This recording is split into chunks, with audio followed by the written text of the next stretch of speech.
বিপিএলের দুই মহাশক্তিধর দল রাজশাহী ও রংপুরের লড়াই গড়ালো সুপার ওভারে। রাজশাহীর হয়ে বল হাতে রিপন মণ্ডল, রংপুরের পক্ষে ব্যাটিংয়ে কাইল মেয়ার্স ও তাওহিদ হৃদয়। রিপন তুলে নেন মেয়ার্সের উইকেট। এরপর সুপার ওভারে অল আউট হওয়ার আগে মাত্র 6 রান তুলতে পারে রংপুর। রাজশাহীর হয়ে ব্যাটিংয়ে নামেন তানজিদ তামিম ও সাহিবজাদা ফারহান। রংপুরের মুস্তাফিজের বলে জোড়া বাউন্ডারি হাঁকান তামিম। সুপার ওভারে 3 বল হাতে রেখে হেসে খেলে জয় পায় রাজশাহী। এর আগে 20 ওভারের খেলায় তুমুল প্রতিদ্বন্দ্বিতা হয় দুই দলের মাঝে। রাজশাহী ওয়ারিয়র্সের দেয়া 160 রানের জবাবে ব্যাট করতে নামে রংপুর রাইডার্স। দলীয় 22 রানে প্রথম উইকেট হারায় রংপুর। তানজিম সাকিবের বলে আউট হওয়া লিটন দাস করেন 11 বলে 16 রান। এরপর জুটি গড়ে তোলেন দাউদ মালান ও তাওহিদ হৃদয়। তাদের ব্যাটে ভর করে এগিয়ে যেতে থাকে রংপুর। 10 ওভার শেষে আর কোনো উইকেট না হারিয়ে দলটি তোলে 75 রান। 35 বলে 50 আদায় করেন হৃদয়। 53 রান করে আউট হন তিনি। 43 বলে 50-র দেখা পান দাউদ মালান। হৃদয় মালানের জোড়া 50-র পরও রাজশাহীর বোলিং দাপটে খেই হারায় রংপুর। জমে ওঠা ম্যাচ শেষ পর্যন্ত গড়ায় সুপার ওভারে। তুমুল প্রতিদ্বন্দ্বিতার পর শেষ হাসি রাজশাহী ওয়ারিয়র্সের।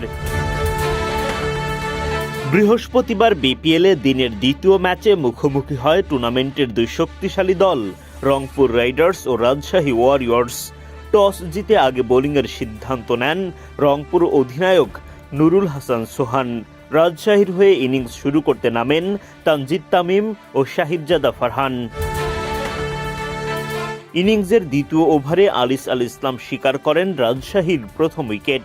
6 বল খেলে মাত্র 2 রান করে ফিরে যান তানজিদ তামিম। দলীয় 12 রানে প্রথম উইকেট হারায় রাজশাহী। এরপর উইকেটে আসেন নাজমুল শান্ত। গড়ে তোলেন সাহিবজাদা ফারহানের সঙ্গে অপ্রতিরোধ্য এক জুটি। শান্ত ফারহানের জুটিতে ভর করে আর কোনো উইকেট না হারিয়ে দলীয় 50-এর দেখা পায় রাজশাহী। তাদের জুটিও পার করে ফেলে 50 রানের গণ্ডি। 10 ওভার শেষে 1 উইকেট হারিয়ে রাজশাহী ওয়ারিয়র্স করে 83 রান। সাহিবজাদা ফারহান 50-র দেখা পান। শান্তও সেই পথে এগিয়ে যেতে থাকেন, কিন্তু নিজের ভুলে রান আউট হয়ে বিদায় নিতে হয় তাকে। 30 বল খেলে 5-4 ও 1 ছক্কায় 41 রান করেন রাজশাহীর অধিনায়ক।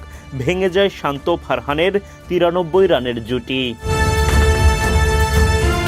46 বলে 65 রান করে আলিসের বলে আউট হন ফারহান।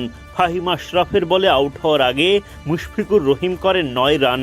132 রানে 4 উইকেট হারানোর পর শেষ দিকে বাকিদের ব্যাটে ভর করে লড়াকু পুঁজি পায় রাজশাহী ওয়ারিয়র্স।